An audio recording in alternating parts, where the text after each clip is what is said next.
মায়া ছাড়া তো আসলে জীবন চলে না মানুষের। সবকিছুতেই মানুষ আসলে মায়ায় জড়িয়ে যায় এবং মায়া ছাড়া কোনো সম্পর্কই টিকে না, মানুষের জীবনও টিকে না। সো আমরাও সেই মায়া নিয়ে এসেছি আপনাদের সামনে এবং আমরা তো ভীষণ আশাবাদী সেই মায়ায় জড়ানোর সাথে। আমার মনে হয় আমরা চেষ্টা করেছি। রাফি ফার্স্ট থেকে আমাকে যেটা বলেছিল যে চেষ্টা ছিল আমাকে ইমনকে দুজনকেই যেন আসলে সারিকা ইমন খুঁজে না পাওয়া যায়, মায়া এবং রাহাত এই দুজনকে যেন দেখা যায়। সো আমরা সেটার জন্যই চেষ্টা করেছি, সেটার জন্য প্রিপারেশন নিয়েছি। সো বাকিটা আসলে স্ক্রিন মানে বাংলা লিঙ্কের বিজ্ঞাপনগুলো আমার মনে হয় এখনো পর্যন্ত মানুষের সবারই মনে আছে এবং গানগুলো আমার মনে হয় এখন এখানে বললে অনেকেই সবুজ এখন অনেকেই বলে দিতে পারবে। সো সিমিলারলি বাংলা লিঙ্ক আমার লাইফে অনেক ইম্পর্টেন্ট একটা রোল প্লে করেছে এবং আমি আছি যেখানে সেটার জন্য আরও অনেক বড় ভূমিকা আছে। সো অবশ্যই সেই মেমোরিজগুলো মনে পড়লে অলওয়েজ মিক্স হবে। আমি মনে করি মাসে 30 দিনে 30 দিন কাজ করলে যে নিয়মিত কাজ তা না, কিন্তু কাজের সঙ্গে আছে। কাজ থেকে আমি কোনো বিরতি নিইনি, কাজ থেকে দূরেও যাইনি, কোনো ঘোষণাও দিইনি।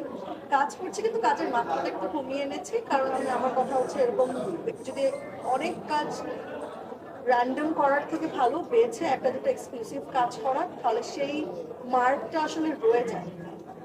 সেটার জন্য আসলে চেষ্টা করছি। যদি বলেন আমার দেখতে ভালো লাগে কোন জনরা, তাহলে আমি বলবো আমার থ্রিলার দেখতে ভীষণ ভালো লাগে। আর অ্যাজ অ্যান অ্যাক্টর যদি কাজ করার বিষয়ে বলেন, আমার মনে হয় আমার জন্য প্রতিটা গল্প, সব ধরনের গল্পই আমার জন্য সেম।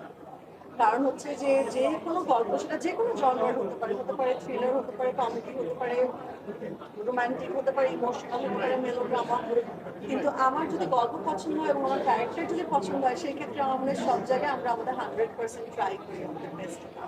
এটা অবশ্যই আমার মনে হয় যে সবকিছুর পরে মানুষের আসলে মানুষ আশ্রয় খুঁজে, আসলে মানুষের প্রতিদিন জীবনে যত ধকল থাকে বা মানুষের যত কিছু থাকে, মানুষ আসলে আলটিমেটলি যে আশ্রয় খুঁজে বিনোদনের কাছে একটু মন হালকা করতে বা একটু সময়টাকে পার করতে, তো আমার মনে হয় সেটার প্রচেষ্টায় আমরা করছি এবং আমরা আসলে অনেক দিনের জন্য আমারও আসলে অপেক্ষার অবসান ঘটেছে। আপনাদের মতন আমিও ভীষণ এক্সাইটেড আজকে দিনটার জন্য এবং এই দিনটার আসলে অধীর আগ্রহে আমরা আসলে অপেক্ষা করছিলাম। সেই দিনটি আসছে এবং আমার মনে হয় দর্শকগুলো আপনারা দেখার পরে আসলে আপনাদের মতামত আমাদের কাছে অনেক ইম্পর্টেন্ট যে আপনারা কেমন আমি বলতে চাইবো যে রাহান রাফির সাথে আমার প্রথম কাজ, and is an excellent maker. এটা নিয়ে আসলে বলার আর কিছু নেই, সবাই জানে। এবং আমি বলবো আমার কাজ করার এক্সপিরিয়েন্স চমৎকার। এক্সেলেন্ট মেকার সেটা তো অবশ্যই, কিন্তু on the other is very organize. এটা আসলে কাজ করতে যেটা বুঝেছি, অ্যান্ড ইজ ভেরি ইনভলভ। কাজের আগে বা পরে সবকিছু নিয়ে সে ভীষণ ইনভলভ এবং তার টিমও অনেক গোছানো।